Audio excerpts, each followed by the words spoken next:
ለመማር ወደ ትምህርት ተቋም መሄድ ግድ አይደለም። ናሽናል አቪዬሽን ኮሌጅ ራሳችሁን ከኮሮና ቫይረስ ወረርሽኝ እየጠበቃችሁ በቤታችሁ ወይም በተመቻችሁ ቦታ በኢንተርኔት አማካኝነት በኦንላይን ትምህርታችሁን መከታተል ይቻላል። ካናዳ ከሚገኘው ኢንተርናሽናል ኤር ትራንስፖርት አሶሲዬሽን አያታና ከእንግሊዙ ኢንስቲትዩት ኦፍ ኮመርሻል ማኔጅመንት ICM ጋር በመተባበር የሚሰጡ ትምህርቶችን ተከታትላችሁ በ6 ወር ጊዜ በዓለም አቀፍ ደረጃ ተቀባይነት ያለውን የስልጠና ማስረጃ ባለቤት መሆን ይቻላል። ከኢትዮጵያ ሲቪል አቪዬሽን ባለስልጣን ሙሉ ዕውቅና ባገኘንባቸው የፍላይት ኦፕሬሽን እና የሆስተስ ስልጠናም በምዝገባ ላይ ነን። ጥያቄና መልስ፣ የክፍል ስራዎች ብሎም ፈተና መፈተን ክፍል ውስጥ እንዳላችሁ አይነት ልምድ ባላቸው መምህራን እየተማራችሁ በኦንላይን ባላችሁበት ቦታ አድራሻ ከ22 ማዞሪያ ወደ ሾላ ገበያ በሚወስደው መንገድ 150 ሜትር ገባ ብሎ ናሽናል አቪዬሽን ኮሌጅ የናሽናል ኤርዌይስ እህት ኩባንያ ህልሞን እውን ያደርጋል።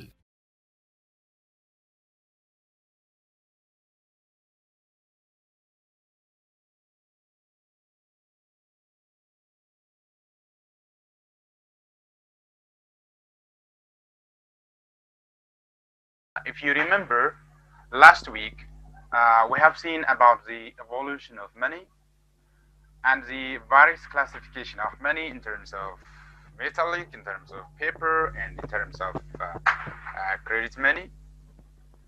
We have also seen the introductory section that classifies the types of money as M1, M2, M3. We also have M4 classification. Given this previous session, in today's session, we are going to see 3 critical topics.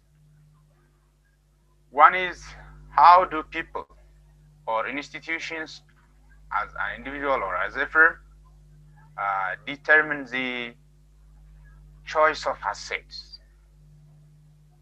The second point we are going to see today is about the determinants of money demand.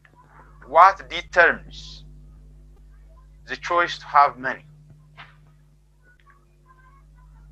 And then we will see the elasticity of money demand, meaning how far these determinants are responsive for the money demand. Therefore, at the end of this session, you could be able to understand the portfolio or the choice for assets. Second, you could also understand the determinants of money demand, price, income, inflation, and liquidity of the asset alternatives, and how these factors determine the money demand, meaning what is the direction of relationship between these factors and that of the money demand. We will see that. The other is how elastic are these factors for the money demand. We will see the elasticity of money demand with reference to the determinants of the money demand. Therefore, the first point is the portfolio allocation and the demand for assets. Let me ask you a question. How do you allocate your wealth among the various assets? Sometimes you may prefer to have money, right? Sometimes you may prefer to have bonds, and sometimes you don't need to have the liquid asset, and you would like to choose to have a car. Therefore, the question is, how do you allocate your wealth among the various assets? Here in monetary economics, it has its own theoretical justification for the choice of assets by individuals or institutions or in the country in general. And this is largely determined by the expected return among the competing assets. The expected return, for instance, for bonds, for buildings, or for a car, or for a building, as compared to the other assets. You will compare the level of return. The other is your choice among the various assets might be determined by their respective risks. And finally is the liquidity, their liquidity. Therefore, the liquidity, the degree of liquidity for these assets determines the choice of your asset. And there is a trade-off among these factors as well. Therefore, let's see each. The first is the return, meaning the rate of return. Does the asset increase its value over a period of time? For instance, if you put your money, if your choice is a money, the rate of return might be in terms of the amount of interest rate that it can earn. In another case, you might prefer to have a corporate stock. Therefore, what you do is you will compare the rate of return from the money that you have in your bank account and the rate of return that you have in the corporate stock. And the return from the corporate stock is the dividend that you get, meaning the percentage in profit from the corporate stock, plus the percentage increment in the stock price across period. Therefore, the higher the return the asset will bring, the higher the choice of that specific asset. Hence, investors or firms want the assets with highest expected return. Here the common assumption is ceteris paribus. We consider other things as equal. However, the problem is the return of these respective assets is not clearly known in advance. Therefore, what people do is they make an estimation about the future expected return of their choice of the asset. Therefore, one of the critical factors that determines portfolio choice of asset is therefore expected return.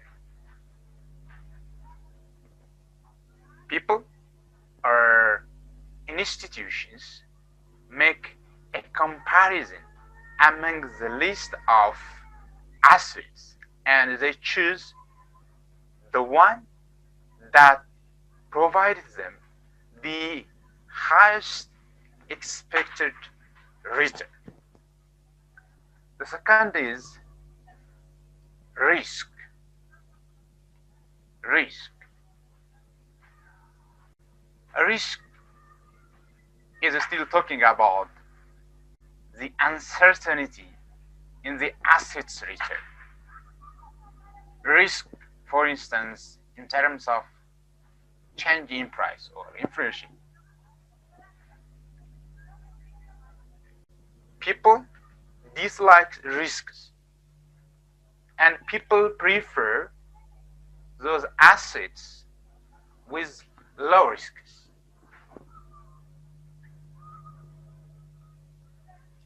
And in particular, those assets with low risk and with high probability of liquidity have low expected return. However, here it depends on the characteristics of the people.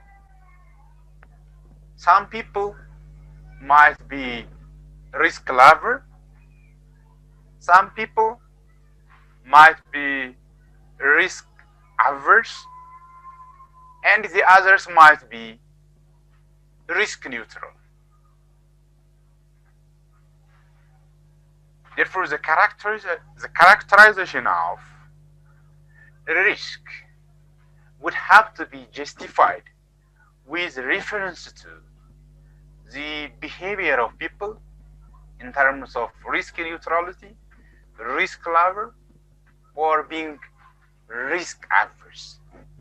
However, the general theory establishes that the higher the risk, the higher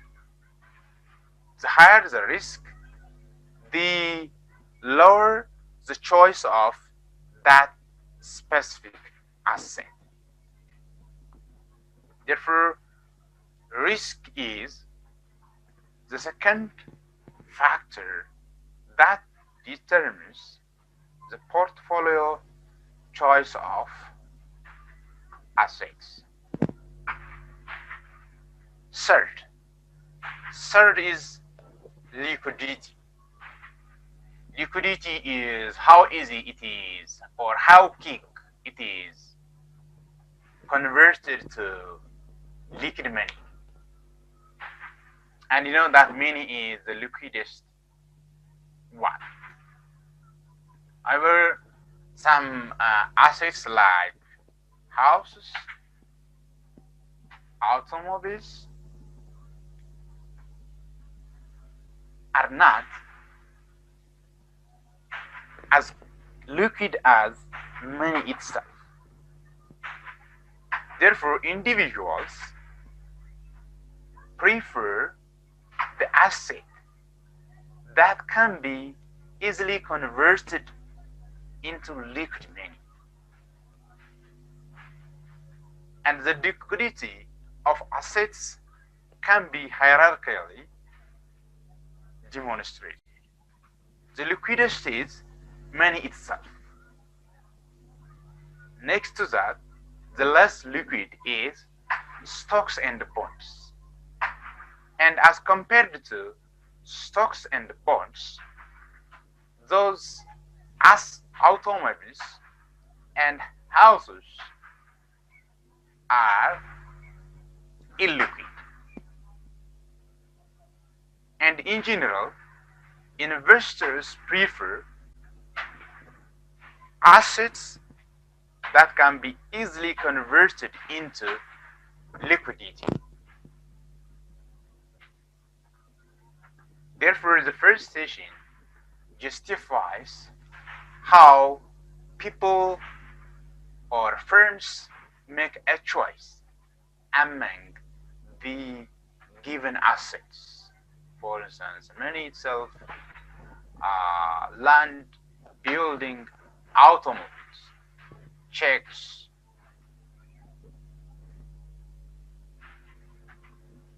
Therefore, these that are explained previously determines the portfolio choice of assets in general. Now, let's be specific to the case of money. The case of money. The one that we have seen previously is generally for assets. What determines the portfolio choice of assets in general? We have seen that. Now let's be specific. Let's pick out money.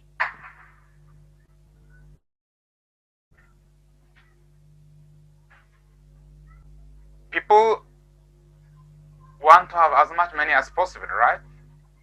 I hope you remember your introduction to economics 101 that explains about the establishment of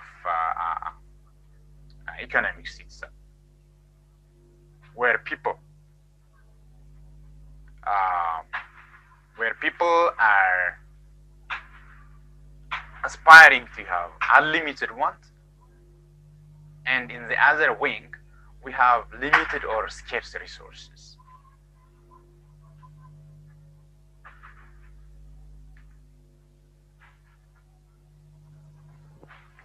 The demand for money here does not mean how much money people would like to have, the best of all worlds. Rather, it also comprises of to have that money within the given constraints.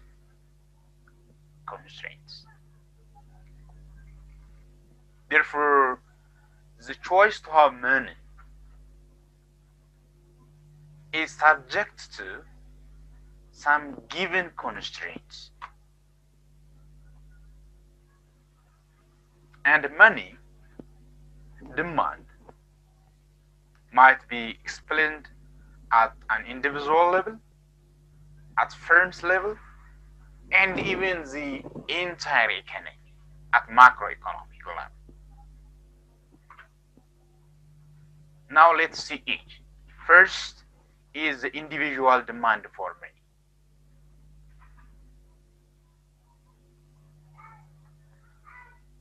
If you want to have, in a specific moment, if you want to have, for instance, liquid money, there is a possibility of converting your wealth into the form of money itself. Therefore, if you want to hold more wealth in the form of money, meaning converting wealth into the money, we must hold less wealth in other forms.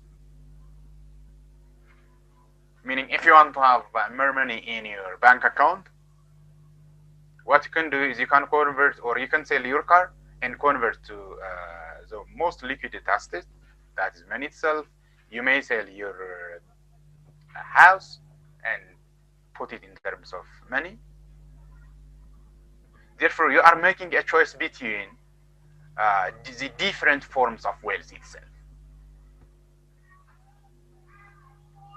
And why do people want to hold some of their wealth in the form of money? Why we were individuals? We are talking as an individual. Why do individuals want to hold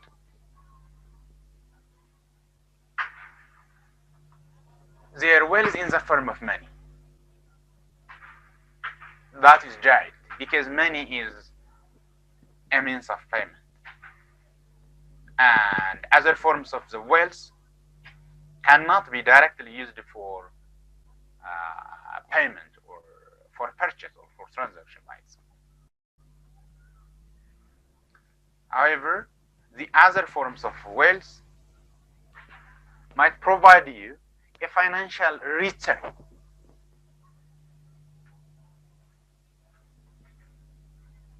For instance, when you hold money, you bear an opportunity cost, right?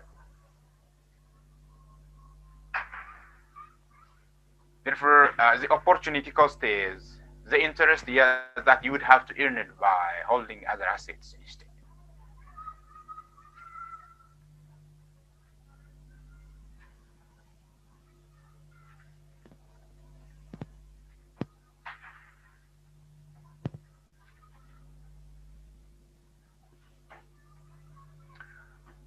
Therefore, the decision of individuals to hold the money, for instance, let's consider the two forms of assets, for instance, money and that of bonds. Money, people might aspire to have money, which they can use it as a means of payment.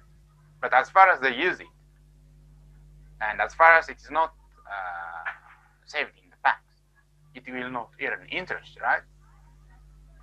However, if you are using your money by converting into bonds, bonds can bring you interest. But at the same time, bonds cannot be used as a means of settling payments. Therefore, the individuals might choose to put or to use their wealth into different mode of assets depending on their interest. The question is, if they are using their money as a means of payment, how much money will individual decide to hold in his pocket, for instance? It is largely established in the literature as the price level, the real income, and the interest rate, meaning the opportunity cost of the money, answers this question. Therefore, the predicting factors for the amount of money that an individual decides to hold might be dependent upon the price level, the real income, as well as the interest rate in the economy. We will see each factor later. Now we have seen the demand for money at an individual level. Next is the demand for money at business level. Some businesses or firms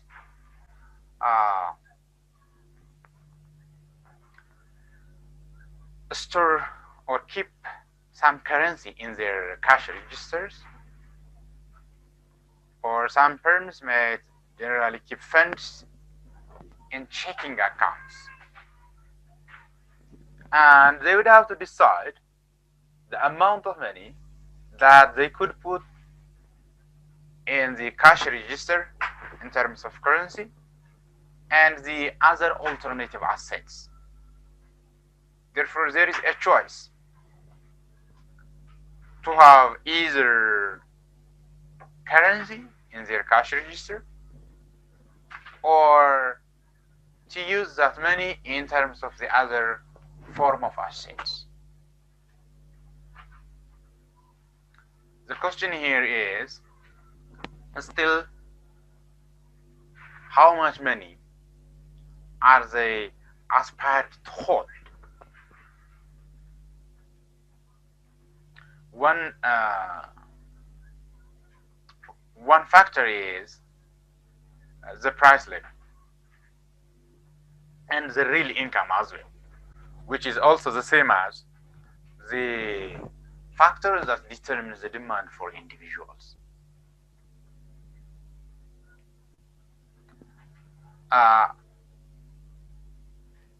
They want to hold more money when real income is higher.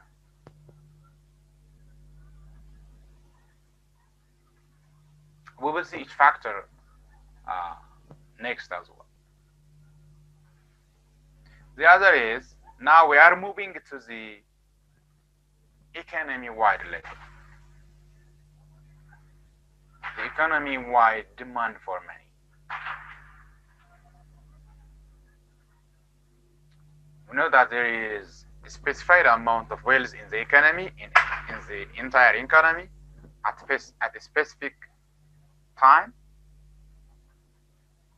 and this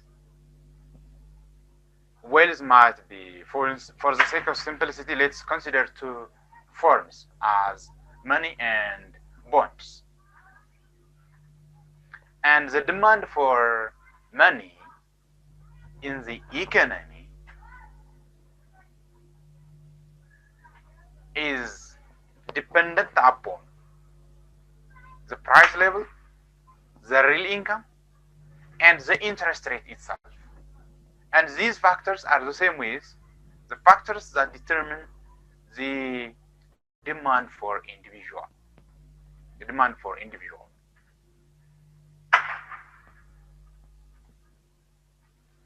For instance, if there is a rising price level, it results in increment for demand for money. When there is a rise in real income, again, it will increase the demand for money. A rise in interest rate decreases the demand for money. Ceteris paribus. Therefore, these factors are the same for the individuals as well.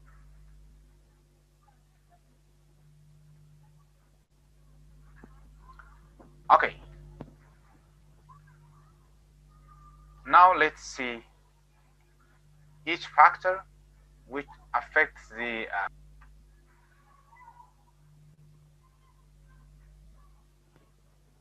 okay. I was admitting someone. The factors affecting the money demand, and these factors are in general affecting the demand for money at an individual level, at the firm level, as well as the country level. Therefore, you can justify with reference to the scope of the explanation. And these are the key macroeconomic variables that affects the money demand. One is the price level. Would you ask yourself, for instance, do you need more money when the price of commodities is cheap or expensive? For instance, at an individual level. የሸቀጦች ዋጋ በጣም ሲጨምር የሚያስፈልገን ገንዘብ ምን ይሆናል? because ብዙ ይሆናል because you are paying much money for a specific item. Therefore, you demand for money. If there is an increment in price level, will be high. Therefore, one of the macroeconomic variables that affect the demand for money is price level. The higher the price, the more the money you need. The more the money that the economy requires the money. The higher the price, the more the money that you need to pay for your transaction. For instance, at global scale, the prices are 10 times as high as compared to in 1935. Therefore,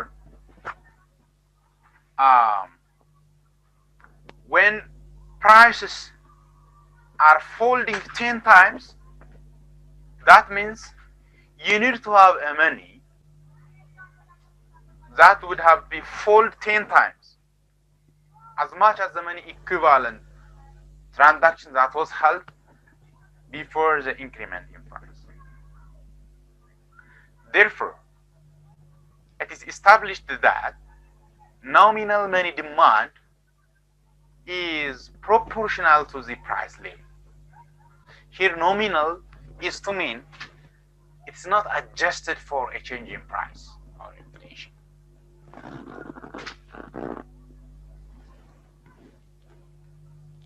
Hence, one of the factors which affects the money demand is price level.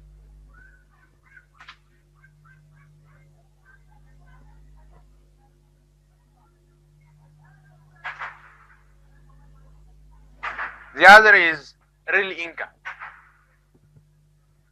Real income.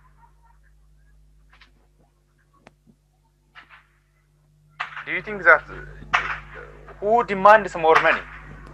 The rich person or the poor person? Here it says real income. Real income is to mean that it is adjusted for a change in price or for inflation. It is real. And this real income is a prime determinant of the number of transactions you conduct, because this real income as well has price component, right? So your money demand will rise as your real income increases. However, you have to be conscious about the proportionality of the money demand with the change in real income.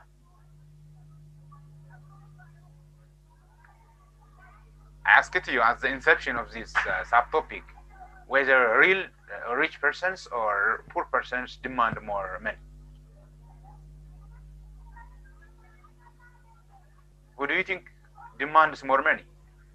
The rich or the poor? Of course, empirical evidences are showing that money demand is not proportional to real income. For instance, your real income might be increased by 10%, your money demand might not increase by 10%. It might be less than that. And it is largely determined by different factors as well.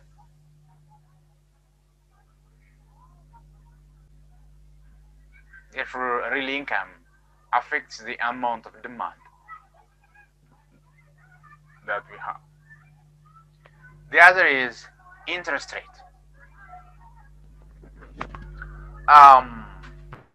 One of the critical points that you would understand is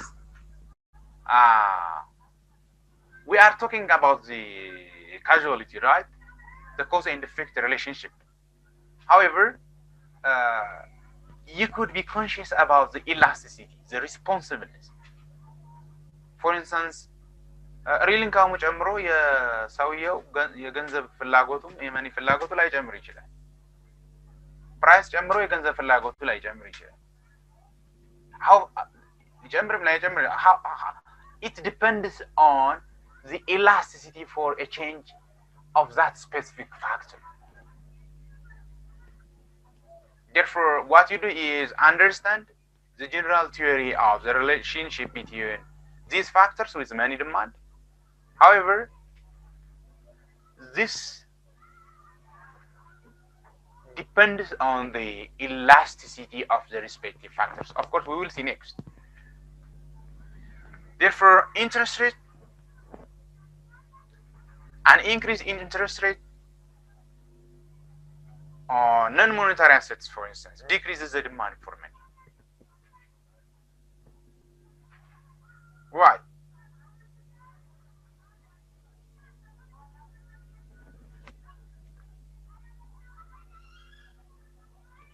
When there is an increase in interest rate, people assume that they can gain more money by saving in banks. However,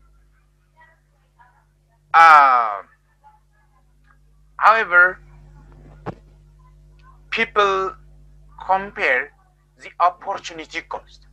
For instance, what if they invest it somewhere else instead of saving it?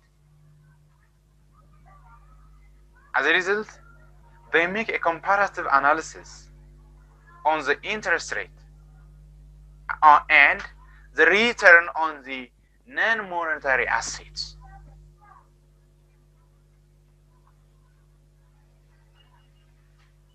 Here, we are assuming the nominal interest rate. Of course, the real interest rate affects saving and investment decisions. That is, real interest rate is adjusted for a change in inflation, where R is called R. This R stands for real interest rate is equal to nominal interest rate minus the inflation, meaning real interest rate is adjusted for a change in price.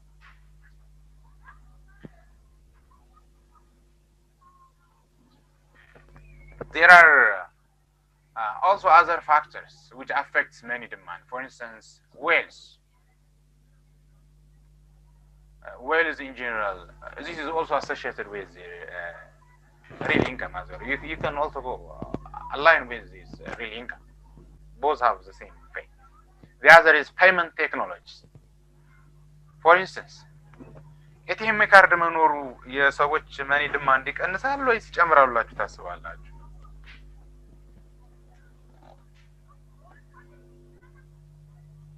It said that having the accessibility of payment technologies, for instance, credit cards, ATMs, reduces money demand because it's possible to directly withdraw money with ATM, right? Therefore, it will be until you need it for transaction, the money is stored or saved in the bank. Therefore, the presence, it said that the availability or the expansion of ATMs have the possibility of reducing money demand.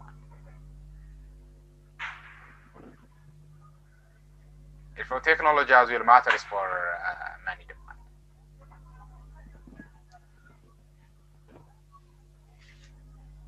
Now let's see. Now, I hope you get the point of linking money demand with its determinant factors. Now, we are going to drive the money demand curve with those determinant factors. For instance, what happens when something other than interest rate changes? What happens on the money demand? The curve will shift. I hope you remember the movement along the demand curve and shift of the demand curve in your microeconomics or introduction to economics for those non-economists. You have to you go and read what movement along the demand curve and what shift in demand curve mean. Therefore, let's see what happens where በትምህርት ከፍ ብሎ መብረር ይቻላል።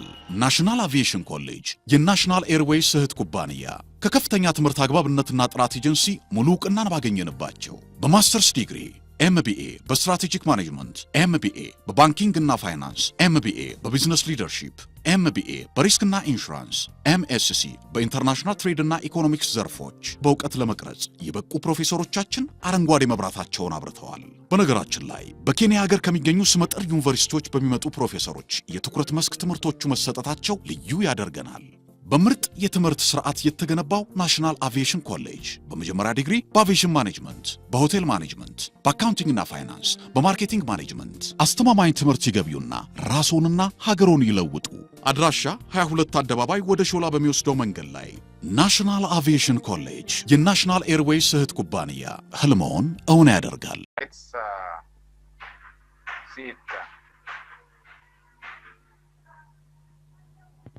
graphical here. Here in the x-axis is money demand here, and in the y-axis is the interest rate. You see here as the interest rate increases, for instance, from 3% to 6%, the demand for money will reduce from 800 to 500 billion dollar or more, you can say. As opposed to this, when the interest rate decreases from 9% to 6%, the money demand, the amount of money demand decreases from 300 to 500 billion. Therefore, the left diagram is telling you the movement along the money demand curve for a change in interest rate.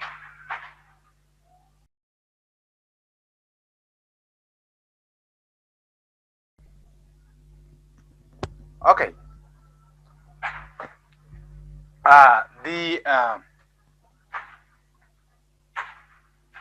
Now let's see the shift in the money demand curve. You see in the right side,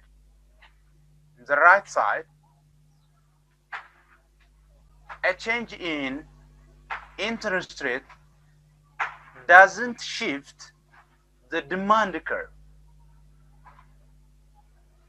However, the shift, if it is visible for you, from M1D to M2D is as a result of other factors than interest rate. For instance, price level. When there is an increment in price level, the money demand will shift to the right, meaning it will increase. Or the other factor is income. When there is an increment in income, the money demand will shift to the right. Therefore, here, price level and income has the effect of shifting the money demand to the right side. Therefore, you have to know how and why and what. You have to justify why the price level. We have explained it in the previous slides. Why price level shifts the money demand. Why income shifts the money demand.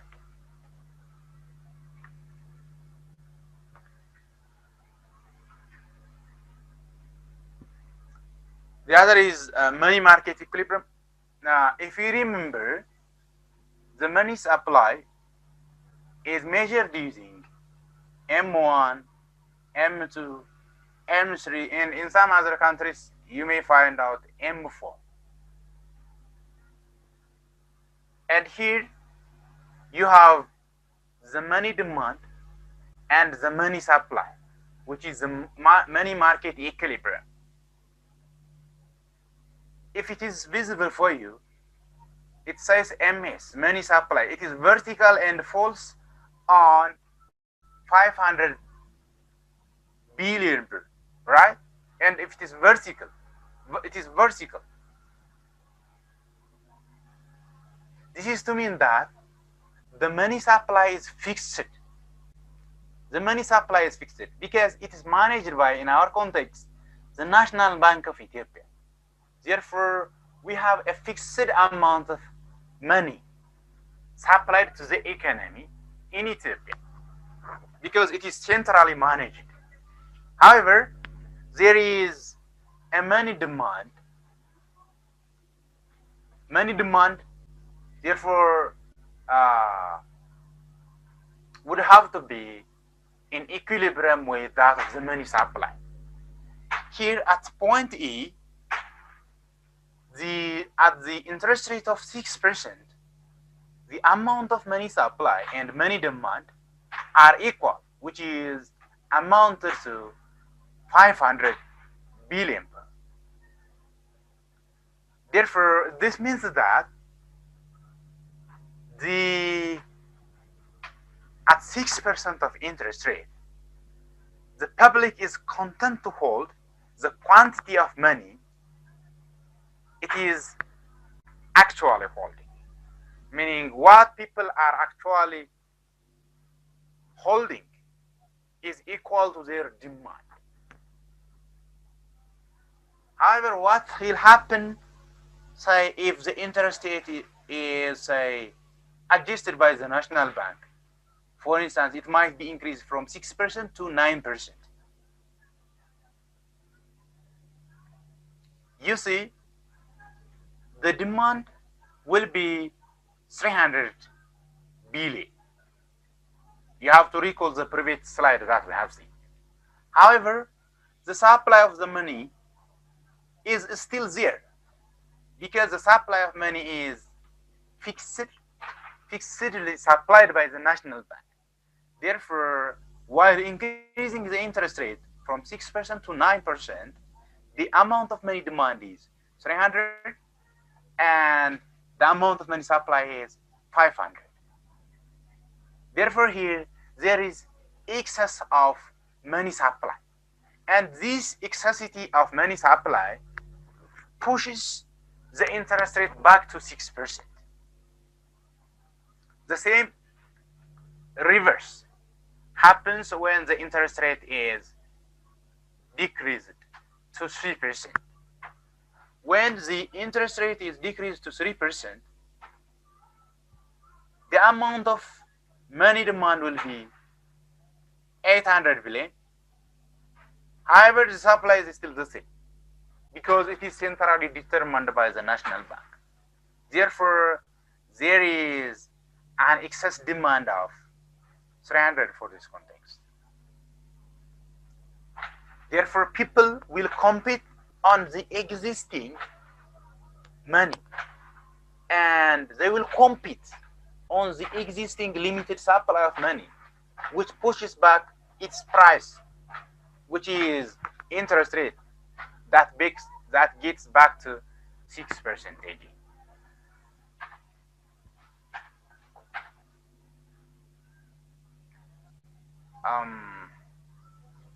Here is the group exercise. You are critically, you must read these points and you could discuss with your friends as well. Meaning, what is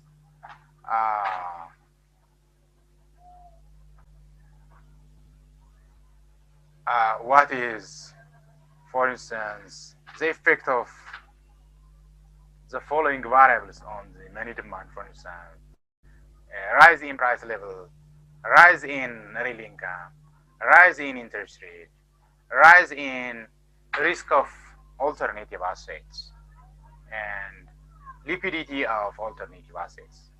What will be its effect on, what are the factors, and what causes the money supply, and why? Why? For instance, price level. An increase in price level, for instance.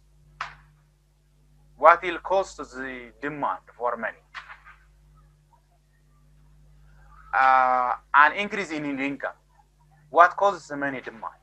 And why? An increase in interest rate. What causes the money demand? For instance, it results to fall the money demand. And why? Therefore, all factors are properly summarized here, and you can go through them.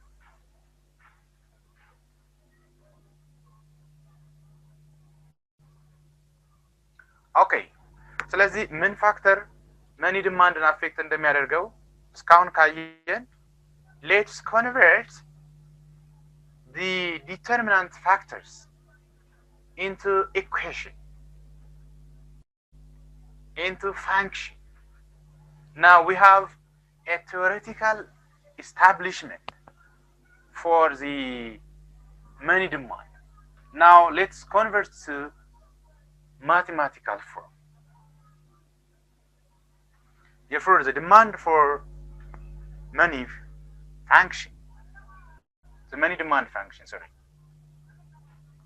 is equal to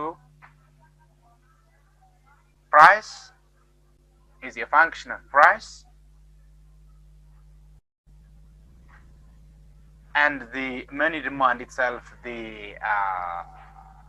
income, real income or output, and interest rate itself.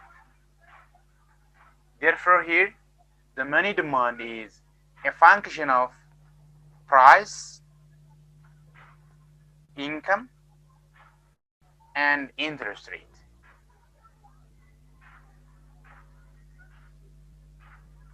Therefore, a rise in income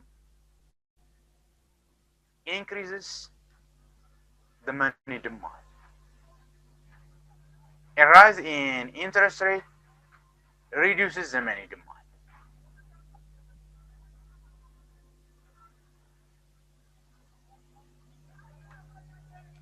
And this money demand can be alternatively justified by implicit consideration of the expected rate of inflation. For instance, if there is a rise in the expected interest rate, it will reduce the money demand.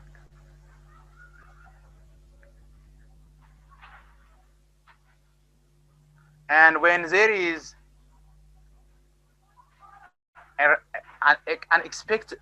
when there is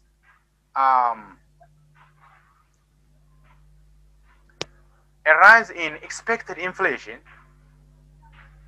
it will reduce money demand. Why? What will we do is people will convert their money into assets, other form of assets. And we can also convert MD is the nominal money demand. We can convert it into real money demand by adjusting it to the change in price, which is MD over P.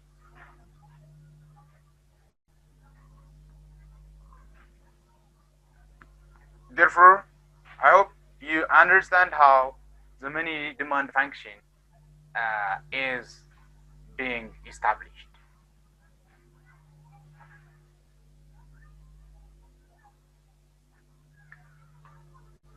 Now let's see the elasticities of money demand. We have seen the price, we have seen the income, for instance, and how strong are these factors affecting the money demand? What is the strength? Affect ያደርጋሉ እንጂ ለምሳሌ ኢንካም አፌክት ያደርጋል፣ ኢንተረስት ሬት መኒ ዲማንድን አፌክት ያደርጋል፣ ፕራይስ መኒ ዲማንድን አፌክት ያደርጋል። The question is how strong they are, influencing the money demand. We can measure it using the elasticity of money demand. Elasticity, I hope you know the concept. Elasticity is the degree of responsiveness for a change in some specific factor. In this context, elasticity refers the percentage response or the percentage change or the percentage sensitivity change in money demand that comes as a result of a change in income, interest, or price. For instance, what will happen on money demand if real income increases by 1%? If real income increases by 1%, money demand may increase by 2%, it may increase by 0.5%, or it may increase, or it might not have a change and equal with 1%. Therefore, when income changes by 1%, and if money demand changes or increases by more than 1%, it is termed as the money demand is elastic for a change in income. And if when there is a change in income by 1%, and if the money demand is below that, therefore the money demand is inelastic for a change in income. And when it is equal, we call it the neutral elasticity. Therefore, we can explain the elasticity with reference to income, for instance, the income elasticity of demand. The higher income increases, these kids in the village are disturbing me with consideration of the buhe, and you may hear some sound. Therefore, income elasticity of money demand. The higher income increases, the money demand. Therefore, there is a positive relationship. And if it is less than 1, I have already explained this one. Meaning, if it is less than 1, higher income increases money demand, less than the proportionate change in income. You can interpret in the same fashion for the rest of the variables, for instance, for interest.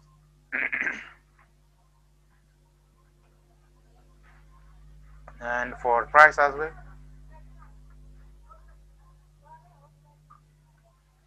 If it is equal, we call it monetary. Therefore, the proportional change in price and money demand are equal. The same applies for interest rate and that of income. Okay. Did you hear me? I hope you are with me. Now let's see the asset market equilibrium with the aggregation assumption. Here we have an assumption because we cannot monitor everything with a specific model. Therefore, it's natural to assume in economics. And here, for putting the asset market equilibrium, let's assume that all assets can be grouped into 2 categories. One is the most liquid asset, that's money, and the other is non-monetary asset groups. Here, for the sake of simplicity, we are considering money, which includes the currency and the checking accounts. And these currency and checking accounts pays interest rate denoted with I is the exponent of M. This is to mean that interest rate for money. And here, as I said to you, the money supply is fixed. This is in the short run. Money supply can also be adjusted in the long run. For instance, the National Bank might print money and inject to the economy, right? That printing out of money can result in increasing the money supply in the economy. Therefore, don't assume that money is constant every time. Money supply can also be changed in the long run. Therefore, the supply of money is, in the short run, considered to be fixed at the amount specified as M. And the non-monetary assets, for instance, let's consider stocks, bonds, and land.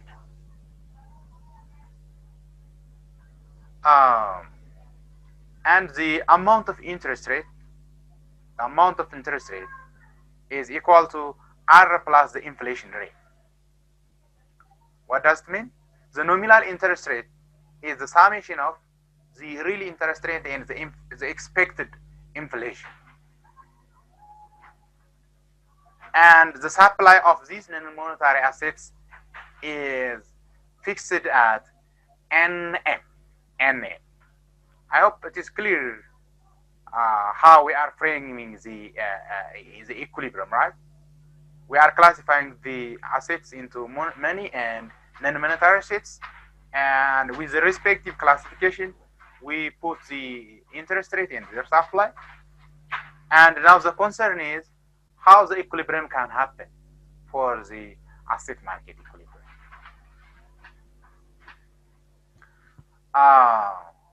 The asset market equilibrium. It has its own procedure of derivation, which is not really okay. And if you remember, the money demand is defined with, or is a function of income and the amount of interest rate and price. Here, what we are making is we are dividing M, which is in the above equation, which is denoting the money supply, is M, and you divide it by P. If you remember, in the money demand function, P was here, right? And dividing the M, which is money supply, by P gives you the real money supply. And the right side equation is the real money demand. Therefore, the money market is getting equilibrium at this point. We make it real. We say it real because it is adjusted for inflation. Here is P and pi also in the money demand equation on the right side. And M here is determined by the central bank, in our context, the national bank.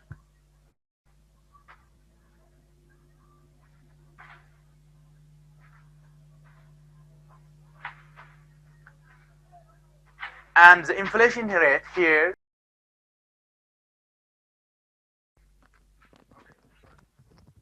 the inflation rate is closely related to the growth rate of the money supply. Therefore, we can rewrite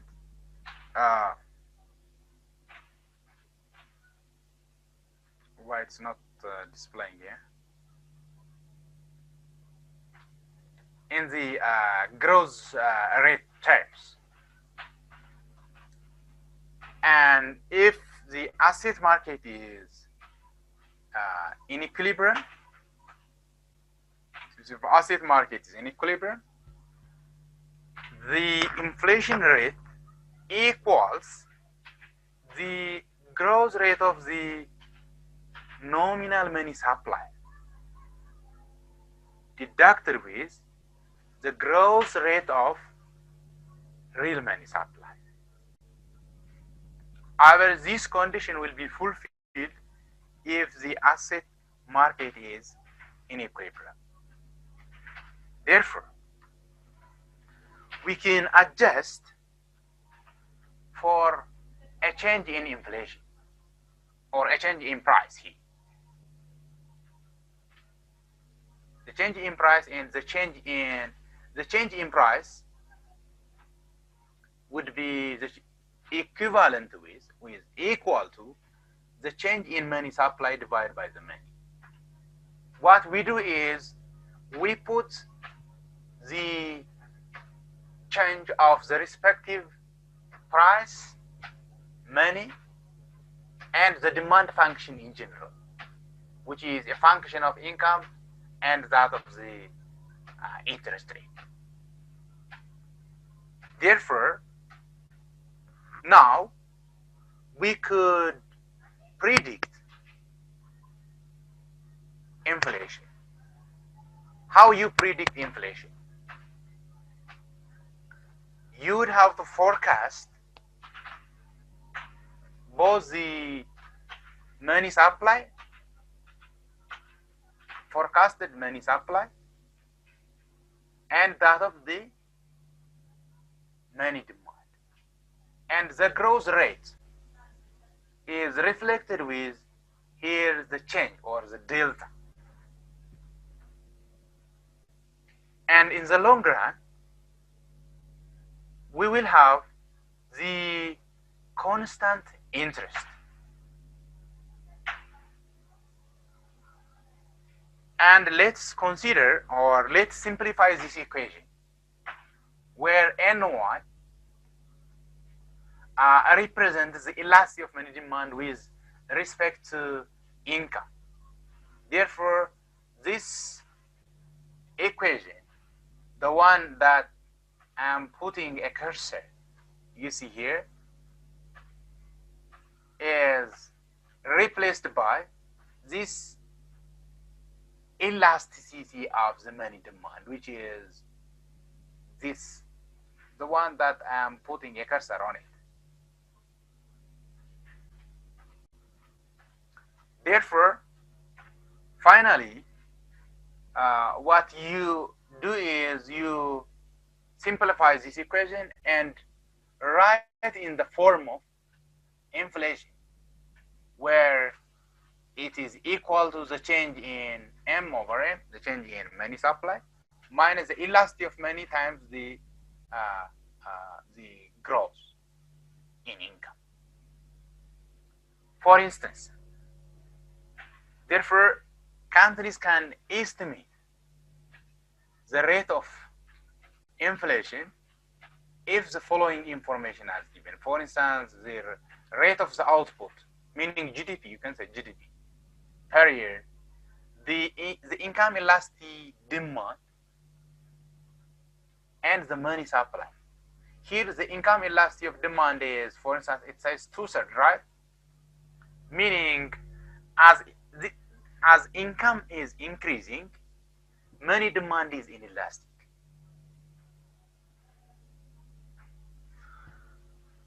And this income elasticity is calculated with the given formula of elasticity, which you remember in your microeconomics, which is not relevant to discuss it here. Therefore, if the national economy, the output is growing 3% per year, and the elasticity of this money demand is 2/3, for instance, and if the money supply is growing, the money supply growth is shown by changing M over N. This tells you the growth rate, right? The growth rate of the money supply. And if you remember in the previous slide, this M stands for the money supply. Therefore, changing M over M is telling you the change in or the growth in money supply. Therefore, if it is given as 10%, therefore, what will be the rate of inflation? What would be the inflation rate for that specific economy within that specific year? What you do is you put 10% minus, you open bracket, 3 times 3% times 2 divided by 3 is 2. Therefore, 10 minus 2 is 8%. I think this is clear, right? 10 ሲቀነስ ኤላስቲ 2/3 ነው። 2/3 ሲባዛ በ3%። ስለዚህ 3ን ታጣፋለች። እዚህ ጋር 10 አለ። 10 ሲቀነስ 2 8 ይመጣል ማለት ነው። Now let's see some empirical evidences on the relationship between money growth and inflation. These are empirical evidences for history, for instance. እነሱ ነው የተሻለ ዳታ ያላቸው እና በትክክል ሊያሳይ የሚችለው ይሄ ነው. You see this one, this is the money growth percent per year, which is changing M over M ያለው እዛ ላይ, and in the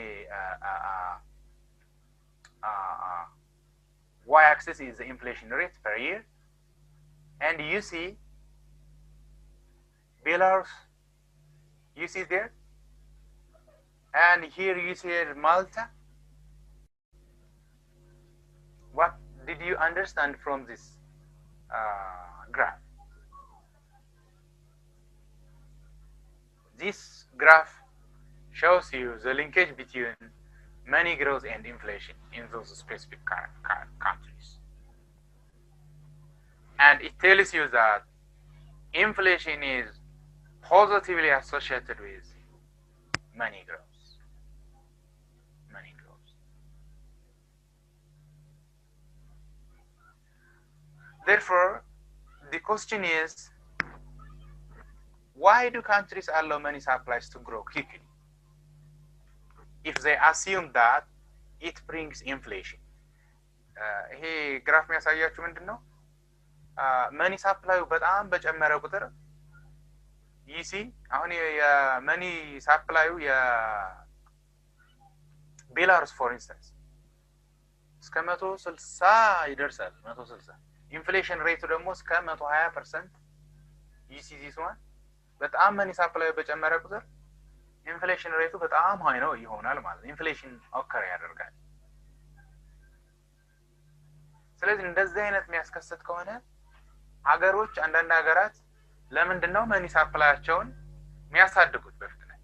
if they know that it results in inflation.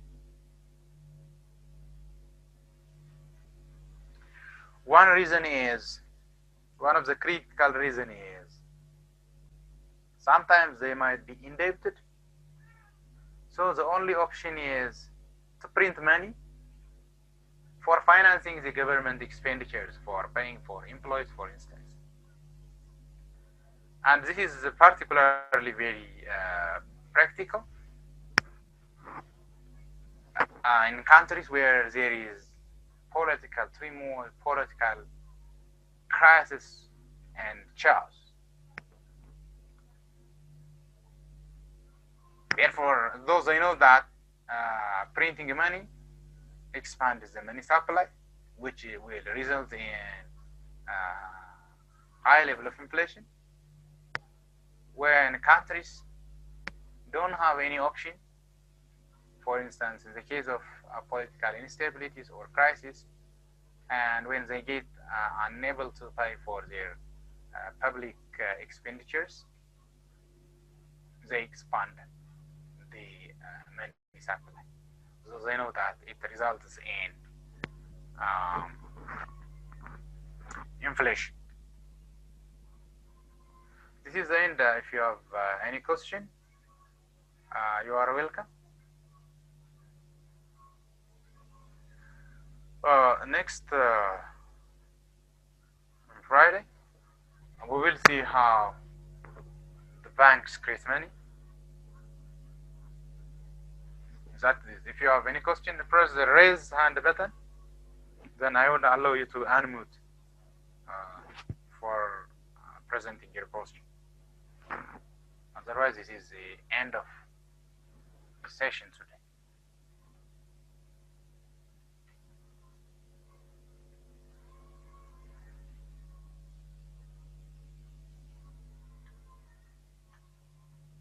Press the raise your hand button if you have any question.